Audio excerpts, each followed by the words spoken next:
সে ভালোবাসা বউরে ফুল দেয়, কত কিছু দেয়। জামাইরে কইলাম তুমি ভালোবাসা তো আমার কিছুই দিলা না, নাইলে 2টা ফুল গাছই কিনা দাও, লগে 2টা বেগুন গাছ।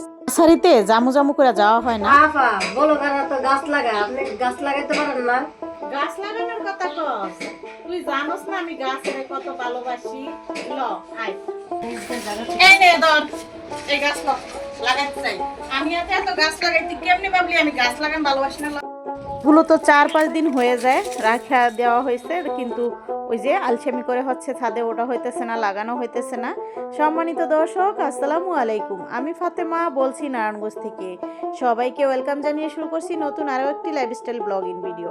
আশা করছি আপনারা শেষ পর্যন্ত ভিডিওটি দেখবেন ইনশাল্লাহ। এই ভিডিওতে অনেক কিছুই থাকছে, আপনাদের কাছে ভিডিওটি কোথাও না কোথাও ভালো লাগবে।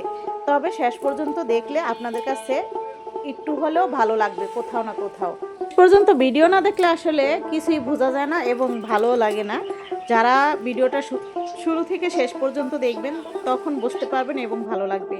এলাচি গাছগুলোতে অনেক মরা পাতা ছিল, সেগুলো একটু ফেলার চেষ্টা করলাম, যদিও সবটা আমি ফালতে পারি নাই। রান্নার টাইম হয়ে যাইবে, এই জন্য হচ্ছে দ্রুত করে এই গাছের গোড়াগুলোর মাটিগুলোকে হচ্ছে আগলা করে দিয়েতেছি। শেপালিকে দিয়ে ছাদরা ঝাড়ু দেওয়াই ঠিক আছে, কিন্তু এই গাছের গোড়া যে নরম করতে হয়, পানি দিলে পানি থাকে না, এই জন্য আমি উঠলাম। আমাকে এখানে ওঠা আপনার ভাই এত পছন্দ করে না, তারপর আমি উঠলাম। যাই হোক, এখন আমি গাছের গোড়াগুলোর মাটিগুলো আগলা করে দিয়ে গাছের গোড়া একদম পানি দিলাম নিজের হাতে।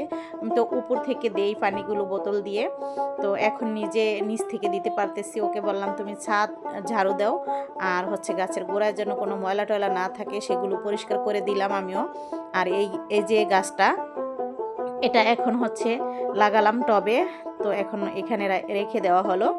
গোলাপ গাছটা, গোলাপ গাছ আরও আছে। আসলে গোলাপ গাছ বাসায় আনার পর অনেক বড় হয়ে যায়, তো এই জন্য ভালো লাগে না। যাই হোক, এটা বেশি বড় হবে না বলছে, যে এই গোলাপ বেশি বড় হবে না। তো যাই হোক, এই যে এইখানে হচ্ছে সূর্যমুখীর বীজ ফলাইতেছি।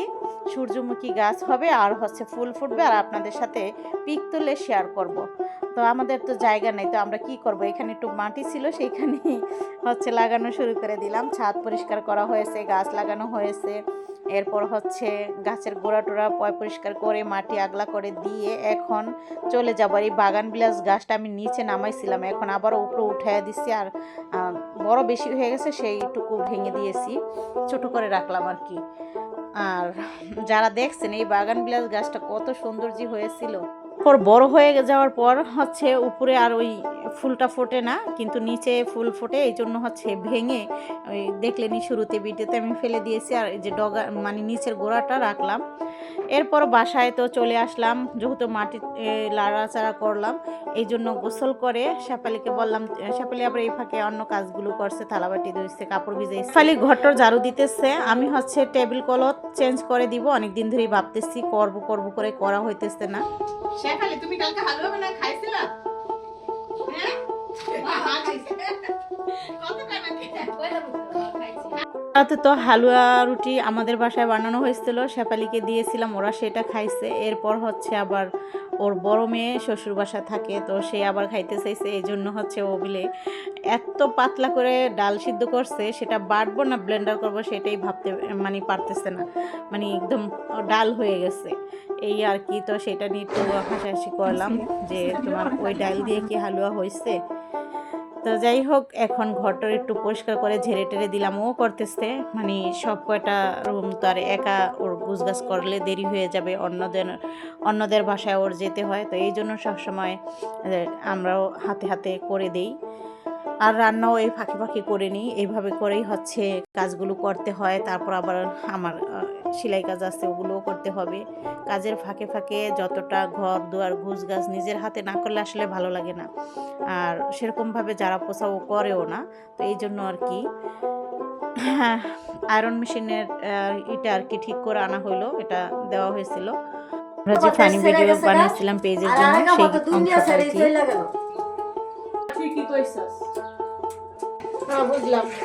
হচ্ছে সব কাজের পাশাপাশি হচ্ছে পেজের জন্য ভিডিও তৈরি করি, সেগুলো আপনাদের সাথে একটু শেয়ার করলাম। কিন্তু রান্না করতেছি চেউয়া মাছ টমেটো আলু দিয়ে রান্না করতেছি, আর হচ্ছে ভাই ভাবি গেছিল কক্সবাজারে, সেখান থেকে হচ্ছে শুটকি নিয়ে আসছে, 3 পদের শুটকি দিচ্ছে আমাকে। তো আজকে শুটকি রান্না করব। মেয়ে হচ্ছে এই রেসিপিটা করবে সাইফুলের জন্য। এমনিতে হেরা প্রতিদিন যে মাংস রান্না করে ওটা আর কি ব্যতিক্রম, একটু ভিন্ন টাইপে করবে। তো সব কিছু রেডি করতেছে।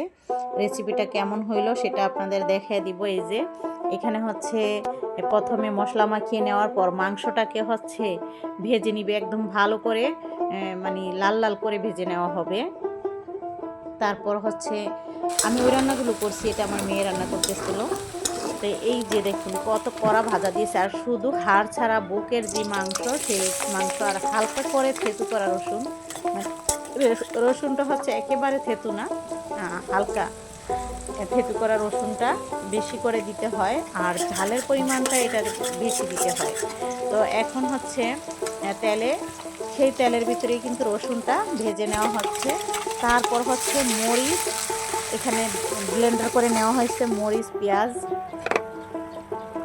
লবণ, আর মশলা তো দেওয়া হয়েছে হলুদ মরিচ এগুলো। তো এখন ভালো করে কিন্তু কষানো হইতেছে। তো মরিচটা কিন্তু বেশি দেওয়া হয়েছে, এই মরিচটাই হচ্ছে এটার আসল স্বাদ, ঝাল ঝাল স্বাদটা খেতে কিন্তু অনেক ভালো লাগে। তারপর লাস্টে দিয়ে ধনিয়া পাতা দিয়ে, মানে ভাজা মাংসটা তার কষাতে হবে না, তবে ওই মশলা কষানোর ভিতরেই দেওয়া হয়েছে। তারপর একটুখানি পানি দেওয়া, তারপর শুকিয়ে নেওয়া হয়েছে। এইভাবে করে রান্নাটা শেষ করা হলো। আর এই তো আমার ওই রান্নাগুলো আমি এক চুলায় রান্না করেছি, এখন আবার এটাতেও বসাইলাম। তো এভাবে করে আজকে রান্না শেষ করব। যারা লাইক দিতে ভুলে গেছেন প্লিজ একটি লাইক দিয়ে দিবেন, ভালো লাগলে ভিডিওটিকে শেয়ার করতে পারেন। তো এখানে হচ্ছে চেউয়া মাছ দিয়ে ক্যাপসিকাম, আলু, টমেটো দিয়ে রান্না করছি, আর ওই পাশে শুটকি রান্না, আর ছিল ওই যে চিকেন রান্না। তো এইভাবে করে হচ্ছে আজকের রান্না বান্না শেষ করা হলো। ভিডিওটি আপনাদের কাছে ভালো লাগলে অবশ্যই হচ্ছে আপনারা আমার চ্যানেলটিকে সাবস্ক্রাইব করে রেখে দিবেন। ভালো লাগলে সবাই ভিডিও শেয়ার করে, আপনারাও পারবেন করতে। তো এখানে এখন গরম গরম ভাতের সাথে হচ্ছে ঝাল ঝাল এই চিকেন রেসিপিটা। তো সবাই ভালো থাকবেন, আবারও দেখা হবে। মূল্যবান মন্তব্য কমেন্টে জানাবেন। আল্লাহ হাফিজ।